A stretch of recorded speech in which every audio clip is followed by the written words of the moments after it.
नमस्ते dear students, welcome to all. स्वागत है आप सभी का पीटी एजुकेशन में एक बार फिर से। मेरा नाम है राहुल अंश चौधरी और आज है हमारा सेशन नंबर 228, 228वां सेशन। करंट अफेयर्स की पूरी जो एनालिसिस चल रही है, जो हम डेली आपको दे रहे हैं, वो आपको कैसा लग रहा है ज़रूर बताइएगा। देखिए क्या होता है कि ये छोटी छोटी जो जानकारी होती है वो बड़ी काम की होती है। तो आप में से अगर जैसे कईयों को लगता है कि यार ये बहुत इतना रिलेवेंट नहीं है, इतना नहीं है, देखिए कभी भी कोई भी जानकारी किसी भी वक्त टकरा सकती है। GK is all about that. तो मैं यही कहूँगा आपको कि आप वीडियो को अच्छे से देखें, जानकारी को ध्यान में रखें, क्योंकि क्या पता यही जानकारी आपके एग्जाम में स्ट्राइक कर जाए कि नहीं नहीं, पीटी एजुकेशन पे तो वो सर थे ना, उन्होंने तो ऐसा ऐसा बताया था, तो फिर ऐसे ऐसे बिल्कुल याद आ गया मेरे को। ठीक है, क्योंकि मैं आपको बता सकता हूँ कि जीके हम लोग सिर्फ ये नहीं है कि हम सिर्फ किताबों से पढ़ते हैं। जीके का मतलब है हम चलते चलते कहीं भी हम कुछ भी देख रहे हैं, कोई कोई नोटिस बोर्ड पे देख रहे हैं। जैसे कि अब आप देख लीजिए जो जो प्राइम मिनिस्टर ईंधन योजना है, आप पेट्रोल पंप पे जाइए, देखिए वहाँ पे सीधा बहुत बड़ा सा बिलबोर्ड वहाँ पे रहता है टंगा हुआ, आप वहाँ पे बहुत सारी जानकारी उठा सकते हैं। तो जीके क्या है कि जीके एक बड़ा सागर है, तो आप इसको कहीं से भी उठा सकते हैं। ज्ञान का सागर है, कहीं से भी, अपनी सोसाइटी से, आसपास के लोगों से, और चलते फिरते किसी रोड पे, या फिर कहीं भी आप घूमने जा रहे हैं वहाँ से। तो ऐसा बिल्कुल ना सोचे कि यार ये तो रेलिवेंट ही नहीं है, ये तो काम का ही नहीं है, क्योंकि हर चीज़ काम की है। हम जो बहुत मेहनत करके आपके लिए बनाते हैं, वो उसमें से अगर दिन में मान लीजिए 10 न्यूज़ आ रही हैं या 12 न्यूज़ आ रही हैं, 15 न्यूज़ आ रही हैं, क्योंकि कभी कभार क्या होता है कि अखबारों में कई कई दिन ऐसे भी होते हैं कि जिस दिन न्यूज़ की एफिशिएंसी बहुत कम होती है, कुछ और चीज़ों पे ज़्यादा बहस होती है, कुछ पॉलिटिक्स पे ज़्यादा गर्मा गर्मी होती है, तो उसको लाने का कोई फ़ायदा नहीं होता। किसी दिन ऐसा होता है कि न्यूज़ की भरमार होती है कि सिलेक्ट ही नहीं कर पाते कि यार किस न्यूज़ को हम लेके आए या किस पे आपको जानकारी दें। सारे ही न्यूज़ अच्छे लग रहे हैं, सारी ही जो मतलब टॉपिक्स हैं वो काफ़ी रेलिवेंट हैं, तो उसमें हमारे लिए बड़ी मुश्किल हो जाती है सिलेक्ट करना। तो अगर इसलिए अगर आप इस तरीके से अगर आप बोलेंगे कि सर ये तो रेलिवेंट ही नहीं है, ये तो हेल्पफुल ही नहीं है मेरे लिए, तो ऐसी कोई बात नहीं है। सब कुछ हेल्पफुल है, कुछ भी पूछा जा सकता है, जो भी चल रहा है, जो भी हॉट इशू हो रहा है, उसमें कुछ भी पूछा जा सकता है। चलिए बिना किसी उसके देरी के अपना काम आज का शुरू करते हैं। आई होप आपको थोड़ा सा जो बीच में मैंने पॉज लेके जो बातें बताई हैं वो थोड़ी आपके जहन में उतरी होंगी। टॉपिक है आज का हमारा एबीपी प्रोग्राम। एबीपी प्रोग्राम क्या है? Ethanol blended petrol program. इस पे हम पहले भी बात कर चुके हैं। बायोफ्यूल्स एनर्जी इससे रिलेटेड है। जीएस पेपर 3 में इसका रेलेवेंस थोड़ा ज़्यादा है, मेंस के पेपर में। तो इसमें भी हाल फिलहाल कुछ चेंजेस किए गए हैं, तो उस चेंजेस को देखेंगे, साथ ही साथ ईबीपी प्रोग्राम को देखेंगे, जानेंगे वर्ल्ड बायोफ्यूल डे कब मनाया जाता है, और कुछ बेहतरीन खूबसूरत इन्फोग्राफिक्स आपके लिए मैं लेके आया हूँ। बहुत अच्छी, मतलब मिनिस्ट्री की साइट से उठा के लेके आए हैं। चलिए स्टार्ट करते हैं। इन बिंदुओं में हम कवर अप करने वाले हैं। सबसे पहला बिंदु क्या है कि जो सरकार है उन्होंने बोला कि हम 10% इथेनॉल ब्लेंडिंग करेंगे। ब्लेंडिंग का मतलब तो आप जानते हैं ना, मिलाना पेट्रोल में। कब तक? 2022 तक। तो 10% इथेनॉल जो है पेट्रोल में ब्लेंड हो जाएगा 2022 तक। ये एक टारगेट लेके चलिए। फिर 20% भी लेके चली कि 20% ब्लेंडिंग जो होगी वो 2030 तक कर देंगे, लेकिन बाद में इसको शिफ्ट कर दिया 2025 में, और अब सरकार ने बोला कि 2023 में ही हम इसे अचीव कर लेंगे। अब आप बोलेंगे सर इसका क्या रिलेवेंस है? देखो इसका रिलेवेंस ये है कि इस तरीके से दिख रहा है, जो पॉलिसी मेकर्स जो जो टारगेट ईयर है उनको जिस तरीके से पीछे खिसका के लेके आ रहे हैं 2030 से 2025 की, और अब कह रहे हैं 2023 में ही कर देंगे। इसका मतलब ये है कि फॉसिल फ्यूल्स की जो चीज़ें हैं वो ख़त्म होने वाली हैं। मतलब ज़्यादा से ज़्यादा 5-7 साल, इससे ज़्यादा नहीं चलेंगे। 2030 में तो दिखेंगे भी नहीं। ठीक, क्या आ जाएंगी? तो इलेक्ट्रिक व्हीकल्स, ये सब रीन्यूएबल एनर्जी काफ़ी जगह आपकी स्टोर कर लेगी। और उसका जीता जागता एग्जाम्पल ये न्यूज़ है आपके सामने कि गवर्नमेंट ने 10-20% जो ब्लेंडिंग है इथेनॉल की उसे घटाकर, उसका टारगेट ईयर घटाकर 2023 कर दिया है। मतलब वो भी चाहते हैं कि फॉसिल फ्यूल से जितना दूर हटे उतना हमारे लिए बेहतर होगा, अर्थ के लिए बेहतर होगा, एटमॉस्फेयर के लिए बेहतर होगा, कार्बन फुटप्रिंट कम होंगे, कार्बन एमिशंस कम होंगे, जीएजीज कम होंगे। तो उस पर ये सारी बातें हैं। पहला पॉइंट क्लियर है। अब इसके पॉजिटिव एस्पेक्ट क्या है वो देख लेते हैं। पॉजिटिव तो मैंने अभी बता दिया आपको। पहला कि ये सरकार की मदद करेगा। पेरिस टारगेट, पेरिस सम्मेलन जो हुआ था, सीओपी, तो सीओपी की क्या फुल फॉर्म होती है आप बताइए मुझे? What is the full form of COP? COP Paris हुआ था ना। अब ये मत बोलना भैया कि सीओपी में पी ही पेरिस है, वरना तो दिल विल टूट जाएगा हमारा। तो ये क्या करेगा? जो पेरिस टारगेट्स हमने लिए थे उसे अचीव करने में हमारी मदद करेगा। क्यों? Due to lower emissions, fossil fuels है ही नहीं, रिन्यूएबल एनर्जी का इस्तेमाल कर रहे हो आप, बायोफ्यूल्स का इस्तेमाल कर रहे हो, because oxygen in ethanol molecule allows more complete combustion of the fuel. दूसरा, इथेनॉल को रिन्यूएबल फ्यूल में क्या कहते हैं कंसिडर ही किया जाता है, क्यों? क्योंकि इथेनॉल बनता है प्लांट से, और प्लांट क्या होते हैं? प्लांट्स जो कि सन से क्या लेते हैं? पावर, फोटोसिंथेसिस पढ़ी है ना आप लोगों ने, तो this is ethanol is basically considered as a renewable fuel. तीसरा, it will also help in reducing costly oil imports too. अभी आप देखो ऑयल पे तो भी बहुत सारी बातें चल रही है, तेल का खेल चल रहा है अभी आजकल, और सरसों और महंगा हो गया, एडिबल ऑयल्स भी बहुत ज़्यादा महंगे होते जा रहे हैं।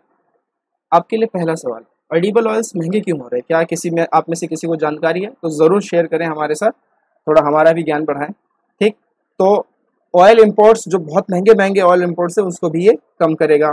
दूसरा, फॉरेक्स आपका कंजर्व करेगा। यहाँ से आप एक और एंगल निकाल सकते हैं कि अगर ऑयल इम्पोर्ट्स कम हो गए तो आपका फॉरेक्स कंजर्व हो गया, फॉरेक्स। ठीक, तो ये सारी चीज़ें हैं। फिर ऑयल मार्केटिंग कंपनीज जो हैं डोमेस्टिक, उनको थोड़ा सा ज़्यादा एज मिलने लगेगा, वो काम अच्छे से करेंगी।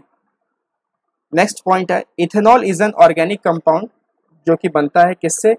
गन्ने से, मक्के से, बीट से etcetera, which are having high starch content. ये लाइन ऐसे कैसे रट लेना, वरना तो फिर यूपीएससी यहीं पे दाग देगा आपको अच्छे से। वो सीधा बोलेगा ethanol is an organic compound which can be produce from sugarcane, maize, wheat etcetera which are having low starch content. बस फिर गए आप, याद ही नहीं आपको क्या था और गलत कर बैठोगे। तो हाई स्टार्च कंटेंट चाहिए उनको। In comparison to petrol it offers a higher octane number. हम सभी मालूम है, हम सभी को पता है कि जो फ्यूल है, ईंधन है, वो ऑक्टेन नंबर से मतलब चलते हैं। तो जो हायर ऑक्टेन है किसका? इथेनॉल का। किसके कंपैरिजन में? पेट्रोल के कंपैरिजन में। तो जितना हायर ऑक्टेन होता है उतना एमिशंस को ये कम करता है, जितना लोअर ऑक्टेन होगा ना उतना एमिशंस ज्यादा रहेगा। तो कंप्लीट कंबंशन करना है तो लो एमिशन पे ही, यानी रिड्यूस्ड एमिशन पे ही हायर ऑक्टेन की वजह से ये अच्छी जो है चीज़ है, मतलब पावर सप्लाई अच्छी दे देता है इन कंपैरिजन टू पेट्रोल। इसके साथ कुछ चैलेंजेस भी हैं कि क्या सर ये बहुत अच्छा है इथेनॉल? नहीं, अगर इतना अच्छा था तो फिर 100% इथेनॉल ही लेते ना, पेट्रोल क्यों ले रहे, ब्लेंडिंग क्यों कर रहे हैं? ठीक, तो इसके साथ चैलेंजेस क्या है मैं 1 मिनट में आपको बताऊंगा। अभी एबीपी प्रोग्राम जो था, यानी कि इथेनॉल ब्लेंडेड पेट्रोल प्रोग्राम, ये 2003 में लाया गया, जिसमें टारगेट क्या रखा गया? 5% ब्लेंडिंग का, उसके बाद 10%, फिर 20%, ऐसे ऐसे बढ़ाया जा रहा है। The program has been extended to whole of India, सभी जगह लागू होगा, लेकिन अंडमान और निकोबार में नहीं लागू होगा, लक्षद्वीप आइलैंड में नहीं लागू होगा। वही लक्षद्वीप आइलैंड जहां अभी चर्चा का विषय बना हुआ है, तो उस पर भी कभी बात करने की कोशिश करेंगे आपके साथ। फिलहाल तो यहीं पे रहते हैं कि जो प्रोग्राम है इन दोनों यूटिलिटीज को छोड़कर बाकी सब जगह अप्लाई किया जाएगा। क्लियर है? आगे चलते हैं। अब कुछ स्टेप्स लिए गए ताकि इसका प्रोडक्शन बढ़े, क्योंकि इसमें जो मेन चैलेंजेस ही यही है कि इसके प्रोडक्शन बहुत कम होता है इथेनॉल का। जो बड़ा चैलेंज है ना इथेनॉल के इस पूरे खेल में, तो उसमें है कि प्रोडक्शन बहुत कम होता है, क्योंकि प्रोडक्शन कौन करेगी? शुगर मिल्स वगैरह करेंगी, और वो ज़्यादा से ज़्यादा 55 से 58% के बीच का ही डिमांड जो है कंप्लीट कर पाती है। फिर वो सारा का सारा डिमांड जो है, जो जहाँ से आया है, कहाँ से आया है? ओएमसी। ओएमसी क्या है? Oil marketing companies. तो वहाँ से जो सारा डिमांड आया फिर उसको सप्लाई करते हैं। तो इसमें कुछ स्टेप्स जो हैं लिए गए हैं ताकि इनके प्रोडक्शन को बढ़ाया जा सके, जैसे कि हैवी मोलेसिस, यानी जो बी मोलेसिस होते हैं, सी मोलेसिस होते हैं, उन सब, sugarcane juice, sugar syrup, इन सब का जो है डाइवर्जन थोड़ा इस तरफ किया जाए, इस तरफ लाया जाए इन सबको। मतलब इन सब का जो प्रोडक्शन हो रहा है वो ज़्यादातर फोकस इथेनॉल पे फोकस करके किया जाए। दूसरा, इथेनॉल के लिए जो जीएसटी है उसे रिड्यूस किया गया। पहले 18% के स्लैब रेट में आता था, 5% में आता है। तो ये आप ध्यान रखना कि इथेनॉल कौन से स्लैब रेट में आता है? 5% के जीएसटी के स्लैब रेट में आता है। इसके बाद ISS, interest subvention scheme, to increase the production capacity of the ethanol. Differential ethanol prices based on raw materials utilised for ethanol production. फिर कुछ अमेंडमेंट किए गए डेवलपमेंट एंड रेगुलेशन एक्ट 1951, जिसमें कुछ कानून बना ताकि जो कंट्रोल दिया गया भारतीय सरकार को to denature the ethanol for smooth movement of ethanol across the country. तो मतलब कुछ पावर दिए गए, भारत सरकार के हाथ खोले गए कि आप थोड़ा सा इस पे अच्छे से काम करके इसको आगे बढ़ाइए, इसके प्रोडक्शन पे ध्यान दीजिए, इंडिजिनाइजेशन इन पे इसके ध्यान दीजिए। और साथ ही साथ publication of long term policy on the ethanol procurement. तो ये सारी बातें हैं जो इसमें स्टेप्स लिए गए हैं, तो इसको आप मोटा मोटा ध्यान रख लीजिएगा। चैलेंजेस में आते हैं, चैलेंजेस में पहला है लेस प्रोडक्शन, मैं आपको बता ही चुका हूँ। दूसरा है वाटर फुटप्रिंट। जो वाटर फुटप्रिंट है, क्योंकि इसमें क्या होता है कि अब आपको इथेनॉल प्रोड्यूस करना है तो आपको पानी चाहिए। अब पानी जो है आपके पास दो सोर्सेज है, या तो रेन वाटर है या ग्राउंड वाटर है। रेन वाटर से इसका प्रोडक्शन खाली मैच होता नहीं है, ग्राउंड वाटर को आप ज़्यादा इसमें इस्तेमाल कर नहीं सकते, क्योंकि ये बहुत ही मतलब इसमें पानी जो है ना बहुत ज़्यादा लगता है इसके प्रोडक्शन में। तो वाटर फुटप्रिंट की बहुत ज़्यादा कमी है, ये एक बड़ा चैलेंज है। दूसरा, फिर इसको हैंडल करने में बड़ी परेशानी है, क्योंकि ये हाईली फ्लेमेबल लिक्विड है, तो तुरंत अगर इसके ट्रांसपोर्टेशन में कुछ हुआ तो आपको आग वगैरह भी लग सकती है। तो ये सारी जो चीज़ें हैं बिल्कुल हैंडल विद अटमोस्ट केयर, ये सब करना इस पर थोड़ा सा ज़रूरी है। तो ये कुछ चैलेंजेस हैं जो हमने बता दिए हैं। आई होप आपको क्लियर हो गया होगा कि ईवीपी क्या है, सारे टर्म्स, सारा एंगल वगैरह सब कनेक्टिंग द डॉट समझ में आ गया होगा, और आप इस पर आराम से जो है ना 2 पेज लिख सकते हैं कि इसमें क्या चैलेंजेस हैं, इसके क्या पॉजिटिव एस्पेक्ट्स हैं, क्या इनिशिएटिव्स लिए गए हैं, और बेसिकली ये है क्या। ठीक, अब देखिए इस तरीके से ये पूरा काम करता है। बहुत ही खूबसूरत है ये, from field to fuel pump, खूबसूरत इन्फोग्राफिक है ये। तो यहाँ पे देखिए, ये देख रहे हैं आप, ये जा रहा है बायोमास फीडस्टॉक, अब ये गया यहाँ पर, और फिर यहाँ से ये जाएगा processed biomass treated with heat and chemicals. ठीक, यहाँ पे देखिए feedstock logistics and pre processing में।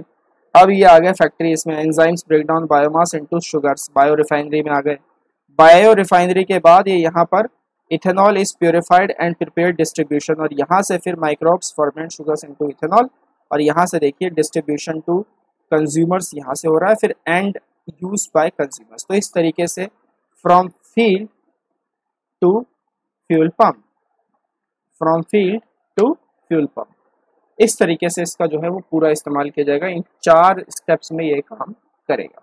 और हम जो आने वाले 4-5 साल की जो दुनिया है, 2027, 2028, 2029, उसमें ये चीज़ें हम बहुत ज़्यादा देखेंगे, अपने आंखों के सामने से देखेंगे। So don't worry about it, आपको अभी नहीं क्लियर होगा तो उस वक्त हो जाएगा।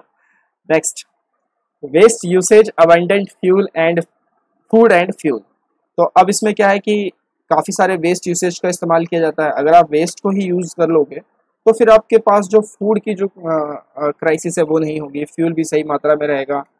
किन किन चीज़ों पे अफेक्ट पड़ेगा, फार्म इनकम पे अफेक्ट पड़ेगा, मतलब अच्छी हो जाएंगी। अफेक्ट पड़ने का मतलब है पॉजिटिव अफेक्ट। हेल्दी फॉरेस्ट होंगे आपके पास, सॉइल क्वालिटी बिल्कुल अच्छी होगी, लैंडफिल रिडक्शन हो जाएंगे। तो ये कुछ जो है ना बेसिक और जानकारियां हैं, इससे जुड़ी हुई पढ़ लीजिएगा, बहुत अच्छे इन्फोग्राफिक्स हैं। कुछ और न्यूज़ पे बात करते हैं। अभी हाल फिलहाल नीति आयोग का एसडीजी इंडेक्स आ गया है। केरल ने इस पे लगातार तीसरे साल टॉप किया है। तमिलनाडु और हिमाचल प्रदेश को सेकंड स्पॉट मिला है। आंध्रा, गोवा, कर्नाटका, उत्तराखंड तीसरे पे हैं, और सबसे ज़्यादा वर्स्ट परफॉर्म किया है बिहार, झारखंड एंड असम।